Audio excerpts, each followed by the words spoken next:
Hello friends, welcome to my channel mister class 9-10। दोस्तों आज हम बात करने वाले हैं ना फ्यूचर इंडेफिनिट टेंस के बारे में। इससे पहले हमने प्रेजेंट और पास्ट पूरी तरह से कवर कर लिया है, सबको विथ एग्जांपल सब कुछ समझाया हुआ है आपको। तो आपने अभी तक अगर वीडियोस नहीं देखी है ना हमारी, तो एक बार जाकर के चैनल पर विजिट जरूर कीजिए। आपको प्रेजेंट और पास्ट दोनों टेंसेस पढ़ा दिए गए हैं। आप क्लास 9th या 10th के इंग्लिश, हिंदी जितने भी सब्जेक्ट्स हैं सब हम कवर कर रहे हैं। तो पहली बार आए तो एक बार जाकर के विजिट जरूर करना। तो आज हम बात करने वाले हैं फ्यूचर इंडेफिनिट टेंस के बारे में। फ्यूचर इंडेफिनिट टेंस क्या होता है, कैसे हम उसको पहचानते हैं, क्या होता है फ्यूचर टेंस। तो शुरू में मैंने आपको बताया था फर्स्ट वीडियो में टेंस के कि प्रेजेंट पास्ट फ्यूचर टेंस क्या होता है। फ्यूचर मींस जो आने वाला है, हमारा फ्यूचर कैसा होगा, बात करते हैं ना हम कि हमारा फ्यूचर कैसा होगा, आने वाले दिन कैसे होंगे। उसी तरह से फ्यूचर मींस आने वाला टाइम। तो आने वाले टाइम को कहते हैं future tense. Future indefinite tense मतलब फ्यूचर में इंडेफिनिट मतलब जो अनिश्चित हो। फ्यूचर का कुछ चीजें हैं जिससे पता चले कि एकदम अनिश्चित सा लग रहा है। जैसे कि जैसे यहां हो गया रमेश आम खाएगा, मैं बाजार जाऊंगा। इक्वल बात की तरह बता दिया जाए तो वो क्या होगा, फ्यूचर का इंडेफिनिट टेंस। अगर उसमें कह दिया जाए कि मोहन बाजार जा रहा होगा, यानी कि उस समय जब जाएगा तो काम चालू रहेगा, जा रहा होगा तो काम चालू रहेगा, तो उसको क्या कहेंगे, फ्यूचर का कंटिन्यूअस। पूरा हो चुका होगा तो परफेक्ट, पूरा हो चुका कुछ चालू रहेगा तो परफेक्ट का कंटिन्यूअस। तो इस तरह से हम पढ़ेंगे। तो आज हम बात करते हैं फ्यूचर इंडेफिनिट टेंस के बारे में। फ्यूचर में अनिश्चित काल, इसमें क्या होता है ना इस टेंस की पहचान में कि इसके वाक्य के अंत में गा, गी, गे यानी कि गा से रिलेटेड चीजें आएंगी जिसका कोई समय निर्धारित नहीं होगा कि इस समय ही जाएगा, इस समय ही खाएगा, बस खाता है। जिस तरह से ताहा आता है ना प्रेजेंट में, ताथा आता है पास्ट में, उसी तरह से गा आता है क्या, फ्यूचर में। फ्यूचर टेंस का आप कोई भी वाक्य उठा लेंगे, सबसे बड़ी पहचान इसी की है। पूरे फ्यूचर टेंस की बात कर रहा हूं, अगर कोई भी वाक्य आप उठा रहे हैं, अगर उसके अंत में गा आ गया, that may be future tense, पक्का वो फ्यूचर टेंस होगा। तो ये फ्यूचर टेंस की पहचान है। लेकिन अगर समय निर्धारित ना हो कि कब या काम चल रहा हो या काम पूरा हो चुका हो या काम कुछ चालू हो कुछ पूरा हो, इस तरह से नहीं आ रहा है, सिंपल सा वाक्य बोल दिया गया, तो वो क्या है, इंडेफिनिट टेंस। अब हर टेंस का अपना 5 तरह का सेंटेंस बनते हैं हर टेंस से। तो उसी तरह से इस फ्यूचर इंडेफिनिट से भी 5 तरह का ही सेंटेंस बनेगा same. Affirmative, negative, interrogative, interrogative negative, और यदि प्रश्नवाचक शब्द वाक्य के बीच में हो। तो अब हम क्या करेंगे कि पहले अफर्मेटिव जानते हैं। अफर्मेटिव मीन्स साधारण सा वाक्य।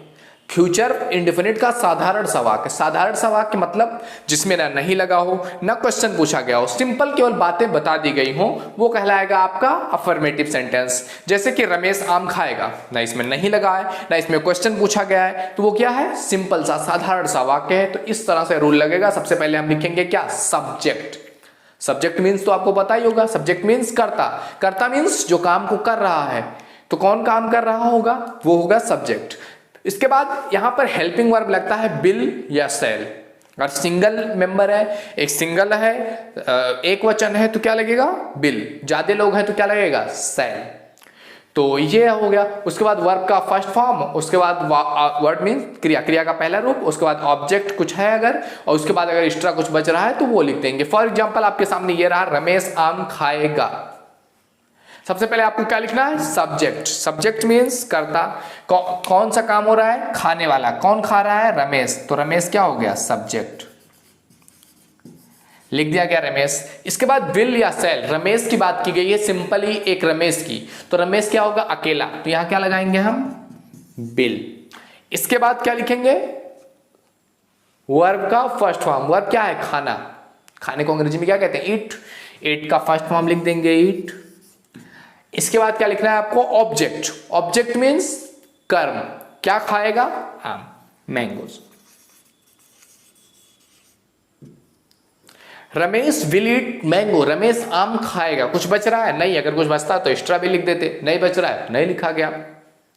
इसी तरह से आपका जो नेगेटिव सेंटेंस है, नेगेटिव में क्या होगा, बस नहीं लग चुका होगा, नकारात्मक रूप दे दिया जाएगा उसी वाक्य को, वो कहलाएगा नेगेटिव सेंटेंस। इसमें क्या चेंज है, बिल या सेल के बाद सिंपल से केवल यहां नॉट लगा देना है।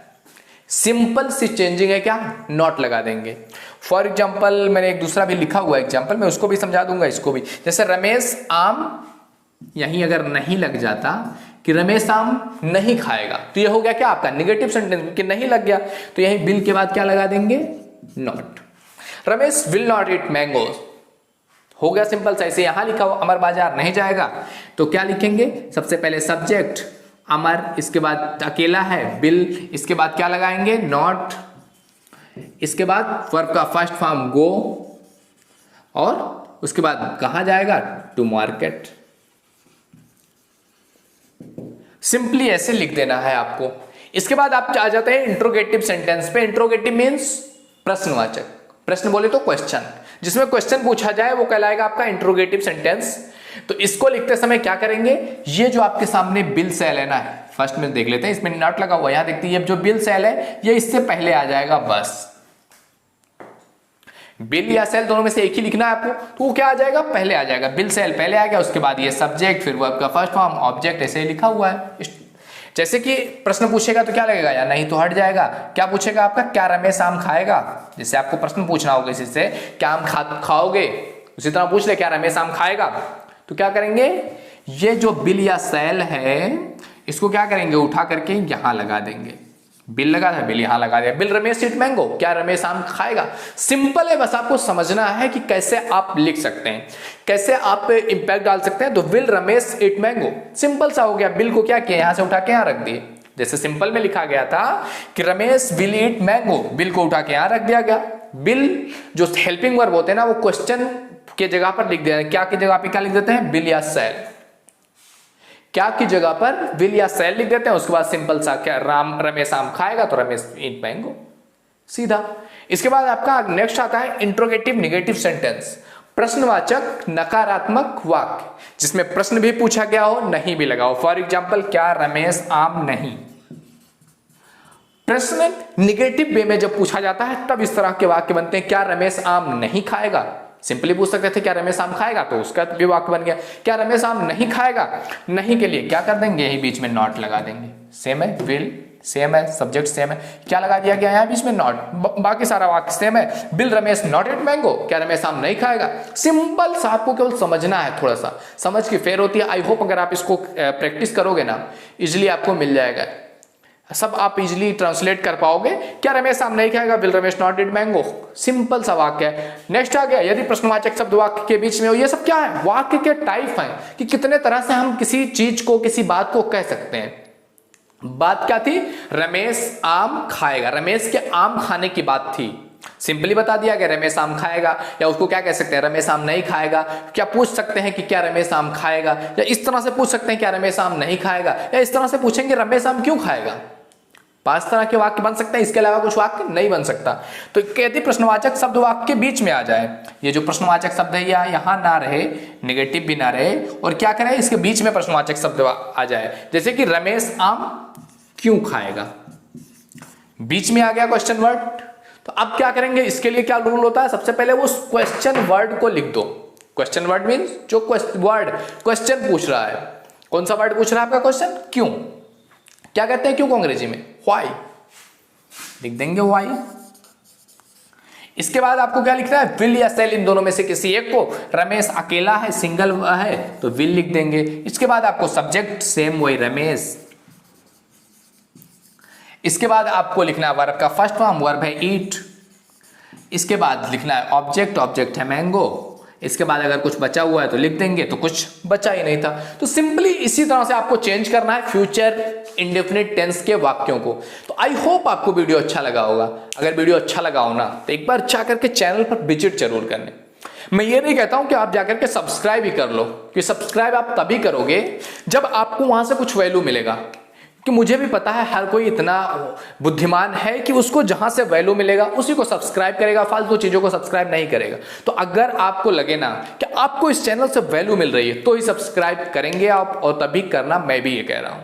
तो एक बार जाकर के विजिट जरूर करना, क्योंकि देखना आपकी जिम्मेदारी, आप देखोगे तब जान पाओगे, और दिखाना हमारा काम है कि हम क्या कर रहे हैं, ये बताना हमारी जरूरत है, हमारी जिम्मेदारी है, ये हमें बताना पड़ेगा। तो आप एक बार जाकर के चैनल पर विजिट जरूर करना। तो मिलते हैं आपसे अगले वीडियो में फ्यूचर कंटिन्यूअस टेंस के साथ। Thank you.